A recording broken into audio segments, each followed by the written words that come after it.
మరియు ఆయనను గూర్చి దావీదు ఇట్లనెను. 25వ వచనంలో అంటున్నాడు పేతురు గారు. 1, తండ్రి అయినటువంటి దేవుడు కుమారుడైనటువంటి యేసుక్రీస్తు పట్ల ఎలా జరిగించాడు, ఏమి చేశాడు అని ప్రస్తావిస్తున్నాడు. రెండవదిగా దావీదు కూడా ఇట్లా అంటున్నాడు. ఎవరి గురించి? ప్రభువును గురించి ఇలా చెబుతున్నాడు దావీదు కూడా అని చెబుతూ, నేను ఎల్లప్పుడూ నా ఎదుట ప్రభువుని చూచుంటిని. దావీదు అంటున్నటువంటి మాట ప్రభువుని గురించి, నేను ఎల్లప్పుడూ నా ఎదుట ప్రభువును చూచుంటిని. ఇక్కడ నేను కూడా చెప్పాను ప్రాముఖ్యమైనటువంటి మాట. ఈ పరిశుద్ధ గ్రంథంలో ప్రభువు అనేటువంటి మాట వచ్చినప్పుడు ఒక్కొక్కసాట ప్రభువు అంటే తండ్రి అయినటువంటి దేవుడు అనే అర్థాన్ని తెలియజేస్తుంది.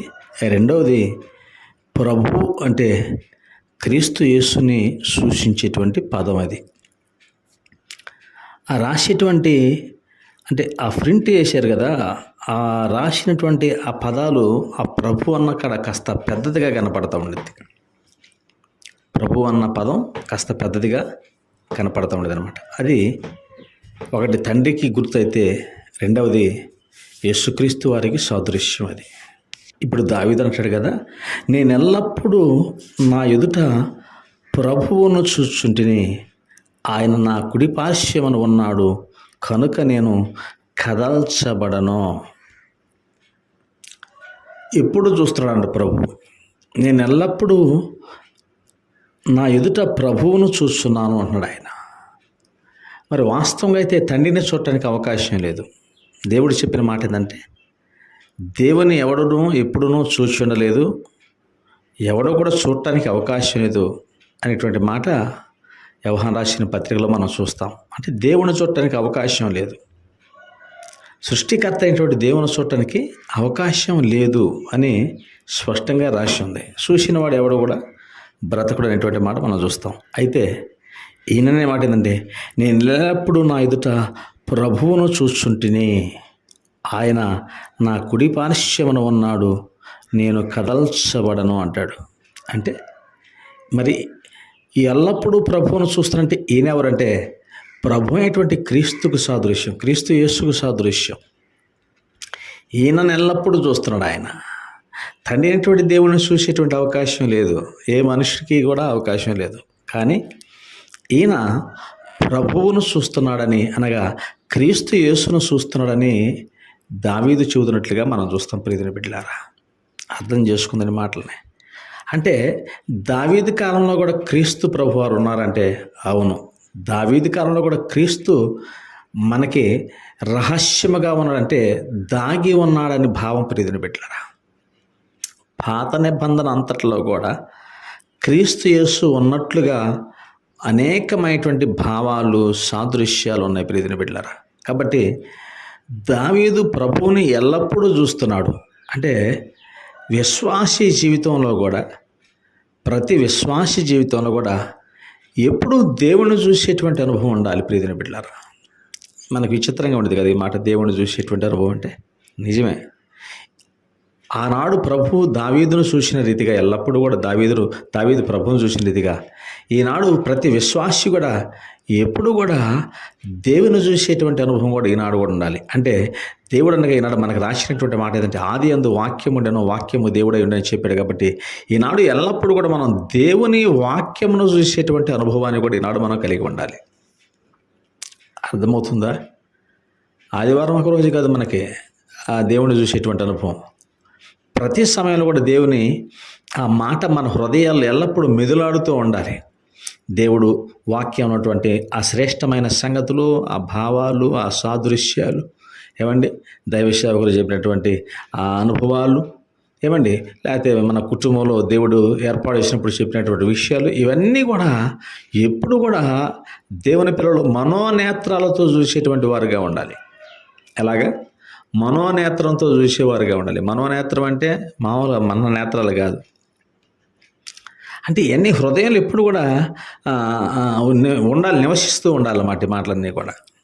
మరిచిపోకూడదు ఏది కూడా, దేవుని మాటలు ఏది కూడా మరిచిపోకూడదు. ఎందుకంటే ప్రభు మాటలు మరిచిపోయేటువంటి పరిస్థితి అంటే అది దేవునికి విరోధమైన పరిస్థితి అది. అందుకని దావీదు అంటాడనమాట, నా విరోధులు నీ వాక్యములు ఎల్లప్పుడూ మరిచిపోతారు అంటాడు. దేవుని వాక్యాన్ని మరిచిపోవటం అది దేవుని బిడ్డల యొక్క, అంటే దేవునికి అది సంతోషకరమైనది కాదు. అది దేవుని పిల్లలకు కూడా అది సరైనటువంటి స్థితి కాదు అనేటువంటి విషయాన్ని కూడా జ్ఞాపకం చేసుకోవాలి. కాబట్టి దావీదు అంటాడు, నేను ఎల్లప్పుడూ నా ప్రభువుని చూస్తున్నాను, ఆయన నా కుడి పార్శ్వమున ఉన్నాడు, నేను కదల్చబడను. కుడి పార్శ్వమున ఉన్నాడంటే దాని అర్థం ఏంటి? దగ్గరగా ఉన్నాడని అర్థం. అర్థమవుతుందా? కుడి పార్శ్వమున ఉన్నాడంటే దేవుడు అర్థం ఏంటంటే దగ్గరగా ఉన్నాడని అర్థం. నేను కదల్చబడిన అంటే మనిషి కదలలేని కాదు, కానీ విశ్వాస జీవితంలో కదల్చబడటానికి అవకాశం లేదు. కొంతమంది ఈనాడు చాలామంది కదిలిపోతున్నారు, ఎడుబడితే కదిలిపోతున్నారు. ఒక వారం ఇటు, ఒక వారం అటు, ఒక వారం ఇటు, ఇంకొక వారం ఇట్లా రకరకాలుగా కదిలిపోతున్నారు విశ్వాసులు ఈనాడు. అర్థమవుందా? పోయిన వారం కూడా చెప్పాను, అంతకుముందు వారం చెప్పాను అనుకుంటా. మంద యేసుక్రీస్తు ప్రభు వారు ఆయన ఈ లోకానికి వచ్చిన చెబుతున్నటువంటి మాట ఏంటంటే, నేను గొర్రెలకు మంచి కాపర్ని, నా గొర్రెలు నా స్వరాన్ని వెంటే అని చెబుతూ, ఇదిగో నా దొడ్డివి కానీ కూడా గొర్రెలు కూడా ఉన్నాయి, ఆ దొడ్డిలోనివి కూడా, ఆ గొర్రెలు కూడా ఇదిగో ఈ దొడ్డిలోకి రావాలి అంటే ఈ రెండు మందలు ఒక్కట కావాలి అంటాడు దేవుడు ఆయన. అర్థమవుతుంది ప్రియమైన బిడ్డారా? ఇవి నా గొర్రెలు కానిటువంటి, అంటే వేరే దొడ్డి గొర్రెలు కూడా ఉన్నాయి, అవి ఇవి ఒక్క మంద కావాలి అని అంటాడు. ఎవరో? యేసుక్రీస్తు ప్రభువారు. అంటే మందను కలపాలనేటువంటి ఉద్దేశమే యేసు ప్రభుది. అంతేకాని మందను చేర్చాలనేటువంటి ఉద్దేశం ఎక్కడ కూడా ప్రభు యొక్క వాక్యంలో లేదు ప్రియమైన బిడ్డ. అందుకని విశ్వసించినటువంటి వారంతా కూడా ఏక మనసుతో ఉండాలి, విశ్వసించిన వారంతా కూడా ఏక హృదయంతో ఉండాలి అనేటువంటి విషయాన్ని మనం వాక్య భాగంలో చూస్తాం ప్రియమైన బిడ్డ. అనేక సార్లు మనం చూస్తాం. కాబట్టి ఇంకొక మాట, మీరు ఒకరితో ఒకరు మనస్సు కలిసి ఉండండి అంటాడు ఆయన. ఒకరొకరు కలిసి ఉండటమే కాదండి, ఒకరి మనస్సు ఒకరు కూడా కలిసి ఉండాలి అనేటువంటిది దేవుని యొక్క వాక్యంలో రాసినటువంటి ఉద్దేశం. ప్రియమైన విశ్వాసులు కలుస్తారు కానీ మనస్సులు వేరుగా ఉంటాయి. పాట కూడా ఉండేది కదా, అప్పుడప్పుడు పాడుతూ ఉంటారు మస్తాన్ గారు పాపం. ఆయన పాడినటువంటి క్యాసెట్లో మానవులందరూ ఒక్కటేనని, మహిళ మన దేవుడు ఒక్కటేనని అని ఆ పాటలో రాస్తాడు. మనుషులు కలిసిన మనస్సులు కలవవు అంటాడు. అంటే విశ్వాసులు కలుస్తారు కానీ సంఘము అనేటువంటి ఒక మనస్సు అందరికీ ఉండదు ప్రియమైన బిడ్డలారా. అర్థమవుతుందో లేదు? కాబట్టి మనుషులు కలవటమే కాదు కానీ ఒకే మనస్సు కలిసినటువంటి ఆ యొక్క జీవితం కూడా దేవుని సంఘానికి ఉండాలి.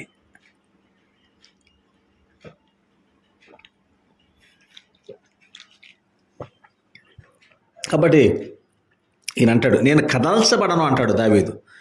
ఆయన నా కుడి పార్శ్వమున ఉన్నాడు, నేను కదల్చబడను అంటాడు. కదల్చబడటం అంటే విశ్వాసంలో స్థిరమైనటువంటి అనుభవానికి అది సాదృశ్యం. విశ్వాసం ఇప్పుడు ఒక విశ్వాసం, రేపు ఒక విశ్వాసం, ఎల్లుండి ఒక విశ్వాసం, అక్కడ విశ్వాసం, ఇక్కడ విశ్వాసం లేకపోవడం ఇట్లాంటిది కాదండి. విశ్వాసం అనేటువంటిది స్థిరపడేటువంటి అనుభవం. ఎందుకంటే దేవుణ్ణి ఎప్పుడు చూసేటువంటి వారి జీవితాల్లో విశ్వాసం స్థిరంగా ఉండిద్ది. దేవుని అప్పుడప్పుడు చూసేటువంటి వారి జీవితాల్లో స్థిరం ఉండదు. దేవుని వాక్యం హృదయాల్లో ఎప్పుడు మెదులాడేటువంటి వారి విశ్వాసం స్థిరంగా ఉండదు. కానీ అప్పుడప్పుడు కాసేపు రెండు మాటలు వినేటువంటి వారి జీవితాల్లో స్థిరత్వం ఉండదనేటువంటి విషయాన్ని కూడా మనం జ్ఞాపకం చేసుకోవాలి. అందుకని విశ్వాసం ఎలా ఉండాలంటే దృఢమైన విశ్వాసం. ఎప్పుడంటే స్థిరపడిన విశ్వాసమే దృఢమైనటువంటి విశ్వాసం. స్థిరపడనటువంటి విశ్వాసము అది బలహీనమైనటువంటి విశ్వాసం అనేటువంటి విషయాన్ని కూడా మనం వాక్యాన్ని బట్టి గ్రహించాలి ప్రియమైన బిడ్డలారా. అందుకని మీరు విశ్వాసము గలవారై ఉన్నారో లేదో మిమ్మల్ని మీరు పరీక్షణ చేసుకోండి అంటాడు. ఎక్కడ? హెబ్రీ రాసిన పత్రిక, కొరింథీ రాసిన పత్రిక 13వ అధ్యాయాన్ని మనం చూసినప్పుడు, మీరు భ్రష్టులు కాని ఎడల క్రీస్తు మీలో ఉన్నాడని మీరు తెలుసుకొనుడి అంటాడు. అంటే భ్రష్టులైతే క్రీస్తు విశ్వాస యొక్క హృదయంలో నివసించేటువంటి పరిస్థితి లేదు. భ్రష్టులు కాకపోతే క్రీస్తు మనలో నివసిస్తాడు అని దైవవాక్యంలో మనం చూస్తాం ప్రియమైన బిడ్డలారా. కాబట్టి ఈనాడు దేవుని పిల్లమైనటువంటి మనం ప్రభువుని ఎరిగిన తర్వాత భ్రష్టులుగా ఇంకా బ్రతుకుతున్నామా? భ్రష్టులు అంటే తెలుసు కదా, ఇక దానికి అర్థాలు ఏం చెబుతాం మనం దానికి. కాబట్టి భ్రష్టమైన జీవితం ఉండకూడదు, చెడిపోయిన జీవితాలు కాదు, పాడైపోయిన జీవితాలు కాదు, సరి చేసుకునేటువంటి జీవితాలు ఉండాలి. ఒక్కొక్క దాన్ని సరి చేసుకునేటువంటి జీవితమే దేవుడు కోరుకునేటువంటి జీవితం. మార్పు చెందేటువంటి జీవితమే ఆ దేవుడు కోరేటువంటి జీవితం. మార్పు లేని జీవితాలు ఎందుకు? అది భ్రష్టమైన జీవితమే కదా. ప్రభువుని నమ్మామనుకుంటున్నాం కానీ మారలేదు. ప్రభువుని నమ్మామనుకున్నాం, భ్రష్టమైనటువంటి ఆలోచనలతో బ్రతుకుతున్నాం. ఏమంటే భ్రష్టమైనటువంటి కార్యాలతో బ్రతుకుతున్నాం, భ్రష్టమైనటువంటి మనుషులతో తిరుగుతున్నాం. ఇక ఉపయోగం ఏముంది? ఏమండి వెనకట్లాగానే జీవితమే కదా, ప్రభువు నమ్మకం ముందు జీవితమే కదా. అట్లా ఉండకూడదు. దేవుని నమ్మిన తర్వాత, విశ్వసించిన తర్వాత ప్రభు యొక్క సహవాసంలో ఉంటూ, అంటే ప్రభు యొక్క సంఘ సహవాసంలో ఉంటూ, తద్వారా జీవితాన్ని ఒక్కొక్క దాని లోటుపాట్లని వాక్యాన్ని బట్టి సరి చేసుకుంటూ లోబడి ముందుకు సాగేటువంటి అనుభవము కదల్చబడినటువంటి అనుభవము. దేవునికి మహిమ కలుగునుగాక. ఏమండి మనం ఒక చిన్న విత్తనాన్ని నాడతాం. అది చిన్నదిగా ఉన్నప్పుడు అటు ఇటు కలుగుతుంది. ఊరకట్ట పీకేస్తే వచ్చేస్తా ఉండేది. ఆ విత్తనం కొంతకాలానికి పెరిగి కొంది ఏమండి ఇక అది నువ్వు పీగటానికి అవకాశమే ఉండదు. ఇక దాన్ని నువ్వు కదిలించడానికి కూడా అవకాశం లేదు. ఇప్పుడు చిన్న ఆ వేప విత్తనం వేసేసాం, ఆ వేప చెట్టు విత్తనం వేసాం, అది కొంచెం మురిసింది. అది కొంచెం పెరిగిందా కూడా దాన్ని పీగటానికి కూడా అవకాశం ఉండేది. కానీ అది భూమి లోపల బలపడిన తర్వాత దాన్ని పీగటానికి ఎంత మాత్రం కూడా అవకాశం లేదు. ఎంత గాలి వచ్చినా, ఎంత స్థితి వచ్చినప్పటికి కూడా అది బలమైనటువంటి ఒక చెట్టుగా ఏ విధంగా ఉండిద్దో దేవుని పిల్లల యొక్క విశ్వాస జీవితం కూడా అలాగ ఉండాలి. దేవునికి మహిమ కలుగును గాక. కాబట్టి దావీదు అంటున్నాడు, ఆయన నా కుడి పార్శ్వమున ఉన్నాడు, నేను కదల్చబడను, కనుక నేను కదల్చబడను అంటాడు. తర్వాత కావున నా హృదయము ఉల్లసించెనో, నా నాలుక ఆనందించెనో. ఇది కూడా చాలా శ్రేష్టమైనటువంటి మాట. దేవుడు మన పక్షాన ఉన్నప్పుడు, దేవుడు కుడి పక్షాన మనం నిలబడినప్పుడు, ఆయన ఎల్లప్పుడూ చూసేటువంటి అనుభవం వచ్చినప్పుడు నా హృదయము ఉల్లసించెను. హృదయం ఉల్లసించాలి. నిజంగా వాస్తవం కదా. ఎన్నో లోతైనటువంటి సత్యాలు, ఎన్నో లోతైనటువంటి మర్మాలు దేవుని యొక్క వాక్యాన్ని విన్నప్పుడు హృదయం ఎల్లప్పుడూ కూడా సంతోషించాలండి. హృదయం సంతోషించాలి. ఎందుకంటే అబ్బా ఎంత గొప్ప సంగతి దేవుడు మన కొరకు రాశాడా, దేవుడు ఎంత గొప్ప విషయాన్ని నా కొరకు రాయించాడా ఈ గ్రంథంలోని విశ్వసించిన ప్రతి విశ్వాసి కూడా సంతోషపడాలి. అర్థమవుతుంది ప్రియమైన బిడ్డలారా. నేను చెప్పుకున్నాం, మరణ వేదనను తొలగించాడు అన్న మనం. మరణవేదన తొలగించేటువంటి అర్థం ఏంది? ఓహో చచ్చిపోయేటప్పుడు మనకు బాధలు లేకుండా చేస్తారని అర్థమా? కాదు. చనిపోయిన తర్వాత కలిగేటువంటి వేదనలు అని చెప్పుకున్నాం మనం. అర్థమవుతుందా? చనిపోయిన తర్వాత కలిగిందంటే ధనవంతుడు చచ్చిపోయాడు, అక్కడ యాతన పడుతున్నాడు, అది మరణ వేదనలో. కాబట్టి ఇటువంటి శ్రేష్టమైన విషయాలు, లోతైనటువంటి విషయాలు మనం విన్నప్పుడు ఆహా దేవుడు వాక్య భావం ఇది కావాలా అని హృదయం సంతోషించాలి. అంటే సంతోషం లేదంటే అర్థం ఏం తెలుసా? దేవుని వాక్యం మనకు అర్థం కాలేదని అర్థం. ప్రియమైన బిడ్డలారా, నిజంగా చదువుకునేటువంటి పిల్లలు ఉంటారు, వాళ్ళకి పాఠం అర్థమైనాడు ఎంత సంతోషం. మాస్టర్ అండి ఇంకొక లెక్క ఏంటండి మేము చేస్తామని అంటారు వాళ్ళు. లేకపోతే ఇంకా 4 లైన్ చెప్పడండి మేము చదువుతామని అంటారు పిల్లలు. అర్థమవుందా?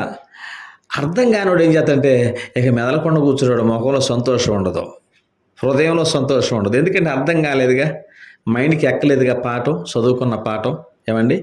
కాబట్టి తప్పనిసరిగా దేవుని పిల్లమైనటువంటి మనము దేవుడు మన హృదయాల్లో నివసించినప్పుడు, ఆయన చూసేటువంటి అనుభవం మన జీవితాలు వచ్చినప్పుడు, ఆయన మన కుడి పక్షాన అంటే కుడి చేతిన కుడి పార్శ్వాన కుడి పక్కన ఉన్నప్పుడు మనం కదల్చబడం. అంటే విశ్వాసం కదల్చబడదో, విశ్వాసం ఎప్పుడైతే స్థిరపడుతుందో హృదయము సంతోషిస్తుంది. హృదయము సంతోషించేటువంటి అనుభవం. రెండోది, నా నాలుక ఆనందించెను. నా నాలుక ఆనందించెను. ఏమండి? హృదయానికేమో సంతోషం, నాలుకకేమో ఆనందం. అర్థమవుతుందా? సహజంగా నాలుక రుచి కోరుతూ ఉండేదిలేండి. ఏమండి? తినేటువంటి దానికి రుచికి సంతోషపడతా ఉండేది నాలుక. అవునా కదా? నాలుక ఎప్పుడు సంతోషపడింది? మంచి పదార్థాన్ని తిన్నప్పుడు నాలుగు సంతోషంగా ఉండదు. అబ్బా ఏం బాగుందా అనిపించింది. అట్లనే నాలుక ఆనందించినంటే దేవుని వాక్యము శ్రేష్టమైనటువంటి పదార్థం. దేవుని వాక్యం ఎలాంటిదంట? శ్రేష్టమైనటువంటి పదార్థం. యెషయా గ్రంథం 1వ అధ్యాయం రాసి ఉంటుంది. కాబట్టి ఆ శ్రేష్టప్రదైనటువంటి ఆ పదార్థాన్ని గురించి దేవుడు మంచి పదార్థములతో నేను నింపుదును అంటాడు దేవుడు. అర్థమవుతుందా? మంచి పదార్థముతో. కాబట్టి ఆ మంచి పదార్థము దేవుని వాక్యము, అది అర్థమైన నాడు నాలుకకు కూడా సంతోషం. అందుకని యెహోవా ఉత్తముడని మీరు రుచి చూసి తెలుసుకోండి. అంటే దేవునిలో ఉన్నటువంటి రుచి చూసినప్పుడు ఆ సంతోషం నాలుగు కూడా ఉంటుందనేటువంటి విషయాన్ని మనం జ్ఞాపకం చేసుకోవాలి. నాలుగు కూడా ఆనందపడుతున్నటువంటి విషయాన్ని మనం జ్ఞాపకం చేసుకోవాలి. నాలుగు ఆనందపడింది అనుకో ఏమైందంటావు? ఏమండి, నాలుక ఆనందపడింది అనుకో ఏమైందంటావు అంటే, నాలుక ఆనందపడితే కొన్ని విషయాలు జరుగుతాయి. ఒకటి, ఇక నోరు ఊరుకాదు. ఇక అర్థమైందా? నోరు ఊరుకాదంటే మళ్ళీ మన అర్థాలు బాబా అంటే మనకు అన్ని మంచి అర్థాలు ఎప్పుడు రావు. అర్థమవుతుందా? మనిషి జీవితంలో మంచికి అవకాశం తక్కువ ఉండిద్ది అన్నమాట. కాబట్టి నోరు ఊరుకాదంటే దాని అర్థం ఏంటంటే ప్రభువుని స్తుతిస్తుంది. ఇంకేం లేదు. నోరు ఊరుకాదంటే దాని అర్థమే తెలుసా? ప్రభువుని స్తుతిస్తూ ఉండేది ఆ నోరు. అర్థమవుతుంది లేదు ప్రియమైన బిడ్డలారా? రెండోది, ప్రభువుని ఇతరులకు కూడా తెలియజేస్తూ ఉండిద్ది. అర్థమవుతుంది ప్రియమైన బిడ్డలారా? ఒకటి, స్తుతించేటువంటి అనుభవం వచ్చింది. రెండోది, ప్రభువుని గురించి ఇతరులకు చెప్పేటువంటి పరిస్థితులు కూడా వచ్చేస్తుంది నాలుగుకి. కాబట్టి దావీదు అంటున్నాడు, నా హృదయము సంతోషించాను, నా యొక్క నాలుక ఆనందించాను అంటాడు. ఇప్పుడు విశ్వసిస్తున్నటువంటి మనకి హృదయానికి సంతోషం ఉందా, నాలుకకు ఆనందం ఉందా? ఈనాడు మనం పరిశీలన చేసుకోవాల్సినటువంటి అవసరం ఉంది ప్రియమైన బిడ్డలారా. అర్థమవుతుందా? రైట్. ఆ తర్వాత మరియు నా శరీరము కూడా నిరీక్షణ కలిగి నిలకడగా ఉండును. నా శరీరం కూడా నిరీక్షణ కలిగి నిలకడగా ఉండును. దేవునికి మహిమ కలుగునుగాక. శరీరం కూడా నిరీక్షణ కలిగి ఉంటుంది. జనాల జాతికి మాటలు కూడా ఏమండి, ప్రభువుని ఎప్పుడు చూసినప్పుడు, ప్రభువుని ఎల్లప్పుడూ చూస్తున్నప్పుడు కలిగేటువంటి పరిస్థితులు ఇవన్నీ కూడా దేవుణ్ణి చూస్తున్నప్పుడు దావీదుకు కలుగుతున్నటువంటి పరిస్థితులు, లేకపోతే ప్రభువును చూస్తున్నప్పుడు దావీదుకు కలిగినటువంటి అనుభవాలు ఏంటంటే, ఒకటి, దేవుని పిల్లగా దేవుడు కుడిపార్శ్వన ఉన్నాడు, అతడు కదల్చబడ్డా, హృదయం ఉల్లసించింది, నాలుక ఆనందించింది. మూడవది, శరీరం కూడా నిరీక్షణ కలిగి నిలకడగా ఉంది. నిరీక్షణ కలిగి శరీరం నిరీక్షణ కలిగి ఉంది. వినాలి ప్రియమైన బిడ్డలారా, శరీరం ఆరోగ్యంగా కాదు సార్ అంటుంది. నేను ఇక్కడ వాక్యంలో రాసిన మాట ఇది కాదు. ఇక్కడ శరీరము కూడా నిరీక్షణ కలిగి నిలకడగా ఉండును. శరీరం నిరీక్షణ కలిగి ఉండేది ఏంటి? ఏమండి, అసలు నిరీక్షణ అంటే అర్థం ఏంటి అంటే ఎదురు చూచుటని అర్థం. నిరీక్షణ కలిగినటువంటి స్థితియే విశ్వాసం. నిరీక్షణ కలిగిన స్థితియే విశ్వాసం. నిరీక్షణ అంటే ఎదురు చూడటం, దేన్ని చూడని దాని కొరకు ఎదురు చూడటం. అబ్రహాముతోటి దేవుడు చెప్పాడు, అబ్రహాము ఇదిగో నేను నిన్ను ఆశీర్వదిస్తాను, నీ సంతానాన్ని ఆశీర్వదిస్తాను మొదటిసారిగా చెప్పాడు. అబ్రహాము దేవుడు చెప్పినటువంటి ఆ మాట కోసం ఎదురు చూశాడు. కొన్ని సంవత్సరాలు ఎదురు చూశాడు. దాన్ని నిరీక్షణ అంటారు. దాన్ని అర్థవంత ప్రియమైన బిడ్డలారా, నిరీక్షణ లేనప్పుడు, వినాలి ఈ మాటలు, చాలా అద్భుతమైన మాటలు రోమరాసిన పత్రికలో. నిరీక్షణ లేనప్పుడు అబ్రహాము నిరీక్షణ కలిగినటువంటి వాడుగా ఉన్నాడు. అర్థమవుతుంది ఈ మాటలో?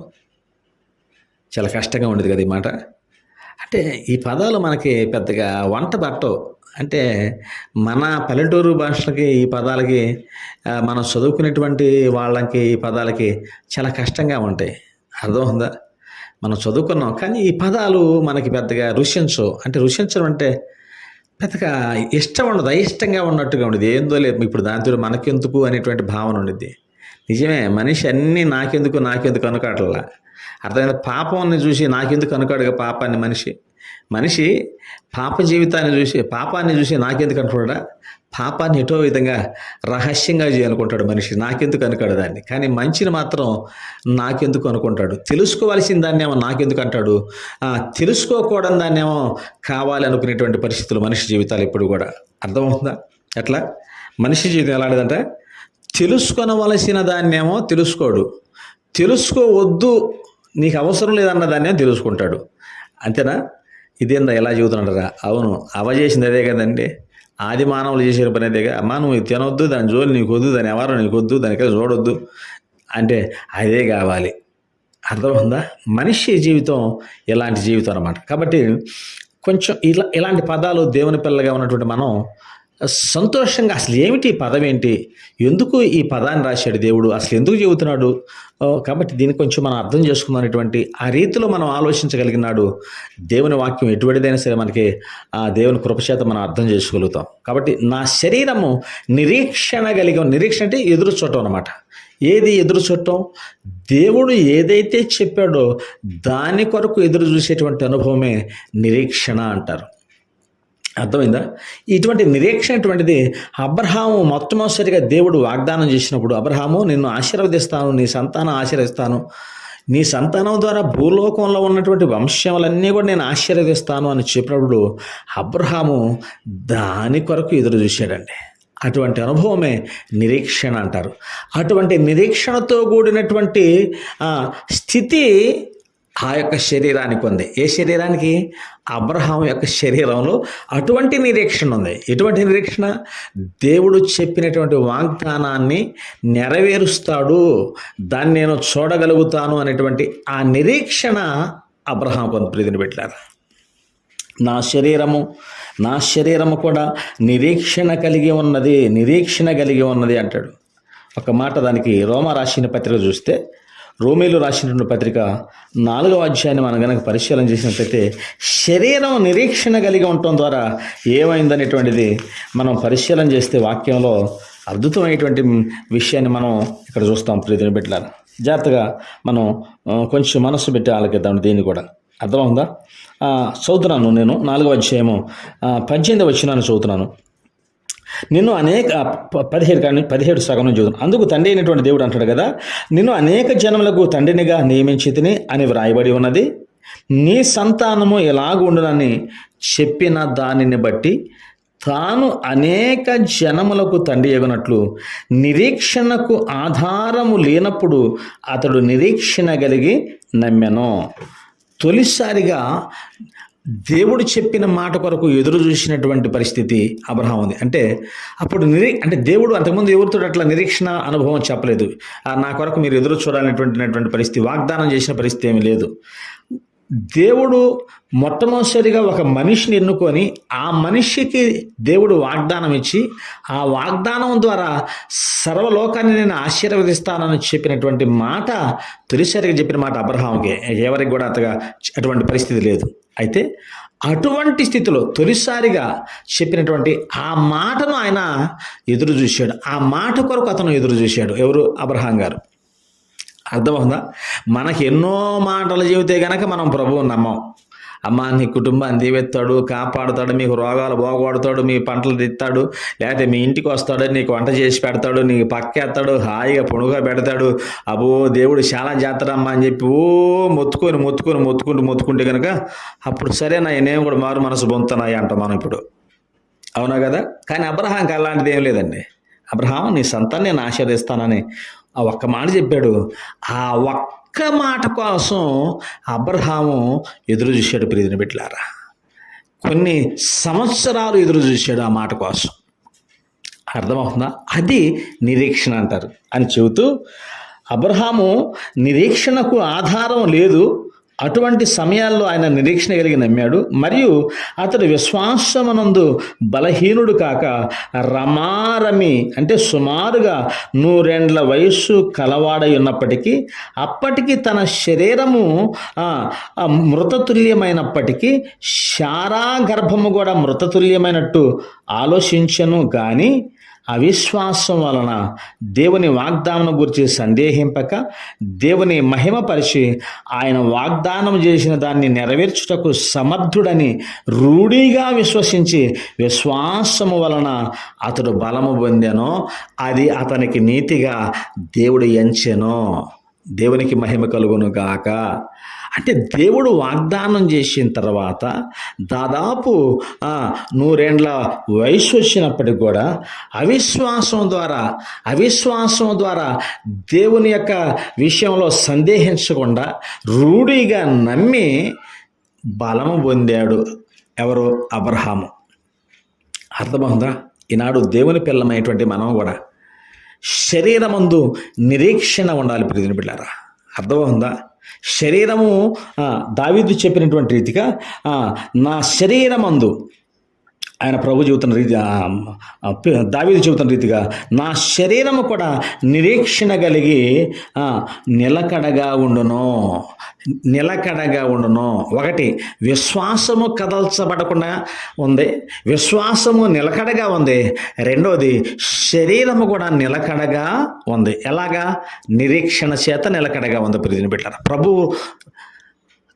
మాట కొరకు కనిపెట్టుకొని శరీరం కూడా నిలకడగా ఉంది. వృద్ధాప్యం వచ్చినప్పటికీ, 100 సంవత్సరాలు వచ్చినప్పటికీ అవిశ్వాసం లేదు, దేవుని మీద సందేహం లేదు. దేవుడు వాగ్దానం చేసిన దేవుడు, నమ్మదగిన దేవుడు, ఆయన రూఢిగా చేస్తాడు అని ఎంత పెద్ద వయసు అయినప్పటికి కూడా ఆయన విశ్వాసంలో కానీ, ఆయన శరీరంలో కానీ ఎక్కడ కూడా అవిశ్వాస జీవితం లేదు, నిలకడగా ఉన్నదే. దేవునికి మహిమ కలుగునుగాక. ఇవన్నీ దావీదు పలుకుతున్నాడు. ఏమండి అని పేతురు గారు చెబుతున్నాడు. ఆ పెంతెకొస్తేనాన ఏమండి అర్థమవుతుందా? పరిశుద్ధాత్మ చేత నింపబడినప్పుడు పేతురు గారు చూస్తున్నాడు ఈ మాటలన్నీ కూడా. అక్కడికి వచ్చినటువంటి అనేక మంది గుంపుకి ప్రియదిన పెట్టారా. నిజంగా ఇలాంటి ప్రసంగం పేతురు గారు చేసిన ఈ ప్రసంగం ఇప్పుడు మనం దాదాపు కొన్ని రోజులు టైం చెప్పుకుంటున్నాం మనం. ఏమండి ఇటువంటి ప్రసంగాలు ఈనాడు సంఘాల్లో ఉంటాయి అంటారా? సంఘాలు చెప్పుకుంటారంటావా? అంటే అసలు దీని జోలి మనం పోం ప్రీతిని పెట్టారా. ఆయన ఏదో సోయిదంతా చెబుతున్నాడు, మనకు ఒక్క మొక్క అర్థం కావట్లేదురా బాబా అని అనుకుంటున్నాం. కానీ మనం మరి దేవుడు ఇలా చెప్పాడు, దీన్ని మనం తెలుసుకోవాలి, ఈ పేతురు గారు ఇలా చెప్పాడు అనేటువంటి అనుభవాన్ని మనం తెలుసుకునేటువంటి పరిస్థితులు ఈనాడు రోజు రోజుకి క్షీణించిపోతున్నాయి, రోజు రోజుకి తక్కువైపోతున్నాయి, రోజు రోజుకి దూరం అయిపోతుంది. మనకి ఎప్పుడు కూడా ఆత్మచేత నడిపించబడాలని, వరాలు కావాలని, స్వస్థతలు కావాలని, మేలు కావాలని వీటినే మనం చూస్తున్నాం. అంటే ఈ విషయాలను పైన మనం చూస్తున్నాం, కానీ దేవుని యొక్క వాక్యాన్ని మాత్రం మనం చూసేటువంటి పరిస్థితి లేకుండా పోతుంది. ప్రియమైన బిడ్డలారా, వాస్తవం కదా. చాలామంది మనం అనేక మంది ఈనాడు ఆయన ఆత్మచేత నడిపించబడతాడట. ఏంటి ఆత్మచేత నడిపించబడితే ఏం చెబుతాడు ఆయన? ఏమండి సొల్లు కబుర్లు అని చెబుతారా ఆత్మచేత నడిపించబడితే? లేకపోతే నోరు మూసుకొని కూర్చుంటాడా ప్రభు ఆత్మచేత నడిపించబడితే? ఇది మనం ఆలోచన చేయట్లే, ఇది మనం అర్థం కావట్లే. మనకి ఆత్మచేత నడిపించబడినప్పుడు ఏం చెబుతాడు ఆయన? ఏమండి ఆత్మచేత నడిపించడం 2 కాళ్ళతో నడుతాడు ఆయన. ఏం ఆత్మే కావాలి దీనికి నడిపించడానికి, 2 కాళ్ళతో నడవడానికి? ఇప్పుడు ఆత్మ లేకుండా నడిచేవాళ్ళు ఎంతమంది అంటారంట? బోళ్ళ మంది ఉన్నారు. అవిశ్వాసికి ఆత్మ ఏముంది? ఇప్పుడు అవిశ్వాసి కూడా నడిపించబడుతున్నాడుగా. ఏమంటే నడిపించబడటం అంటే అదిగా సార్, దాని అర్థం దేవుని వాక్యం అనేటువంటి దాన్ని దేవుడు బయలుపరుస్తున్నటువంటి విషయాన్ని మనం జ్ఞాపకం చేసుకోవాలి. దేవుని ఆత్మచేత వాక్యాన్ని నడిపించేటువంటి అనుభవం ప్రియమిత్రులారా, వాక్యంలోనికి మళ్ళీ నడిపించేటువంటి అనుభవం అది కదా. అంతేగాని ఆత్మచేత నడిపించబట్టంటే ఏదేదో చేసి పాడు చేస్తారని అర్థమా? ప్రజలందరూ అసహించుకునేటట్టుగా చేస్తారని అర్థం కాదు కదా. ఆత్మచేత నడిపించబడ్డప్పుడు, ఆత్మచేత పలకబడినప్పుడు ఆ పరిశుద్ధ గ్రంథంలో ఉన్న సంగతులన్నీ బయటకు వచ్చేస్తాయి. ఆ పరిశుద్ధ గ్రంథంలో రాయబడినటువంటి ప్రతి ఒక్క వాక్యం వెనుక దాగినటువంటి మర్మమంతా కూడా దేవుడు బయలుపరుస్తాడని అర్థం. కానీ ఆత్మచేత నడిపించబడంటే రోగాలు తీసేస్తాడు, ఏదో ఆ మేలు కలుగుతున్నటువంటి కాదు ప్రియమైన బిడ్డలారా. కాబట్టి పేతురు గారు ఈ పలుకుతున్నటువంటి లేకపోతే పేతురు గారు చెప్పినట్టు ఈ ప్రసంగం అంతా కూడా ఎంత శ్రేష్టమైనటువంటి ప్రసంగమో, కానీ అవిశ్వాసులుగా ఉన్నటువంటి మనకు మాత్రం ఏమండి ఇదంతా బోరు కొట్టేటువంటి ప్రసంగం. అర్థమవుతుందా? అర్థం కాని పరిస్థితులు. ఏదో పేతురు ఆయన శరీరం అంటాడు, నిరీక్షణ అంటాడు, ఏందిరా బాబు లేనిపోయినాయి ఇవన్నీ అని అనుకుంటాం. ఎందుకంటే మనకి ఆ వరస తెలియదుగా. మనకి ఆ వరస తెలియనప్పుడు మనకేమైందంటే అది బోరు కొట్టినట్టు. కానీ దేవుడు మనకు బోరు కొట్టడం కోసం రాయలు ఇవన్నీ. దేవుడు మనకు తలకాయని పెట్టడం కోసం రాయలు ఇవన్నీ. ప్రభు యొక్క చిత్తం ఏందో, ప్రభు యొక్క ఆలోచన ఏందో, ఆయన సంకల్పం ఏందో, ఏమండి ఆయన మనస్సు ఏంటో, ఆయన హృదయం ఏంటో, ఎందుకు దేవుడు ఈ సృష్టికి ఆ దేవుడు అవసరమో, లేకపోతే దేవుడికి మనకెందుకు అవసరం అనేటువంటి మొదలైన విషయాలన్నీ కూడా దేవుడు క్షుణ్ణంగా ఈ గ్రంథంలో రాయించాడు. ప్రియమైన బిడ్డలారా, దేవునికి మహిమ కలుగును గాక. కాబట్టి నా శరీరం కూడా నిరీక్షణ కలిగి నిలకడగా ఉండును అనంట. ఆ తర్వాత 27వ వచనంలో, నీవు నా ఆత్మను పాతాళములో విడిచిపెట్టవో, నీవు నా ఆత్మను పాతాళములో విడిచిపెట్టవో, నీ పరిశుద్ధుని కుళ్ళు పట్టనీయవో, నాకు జీవమార్గము తెలిపితివి. దేవునికి మహిమ కలుగును గాక.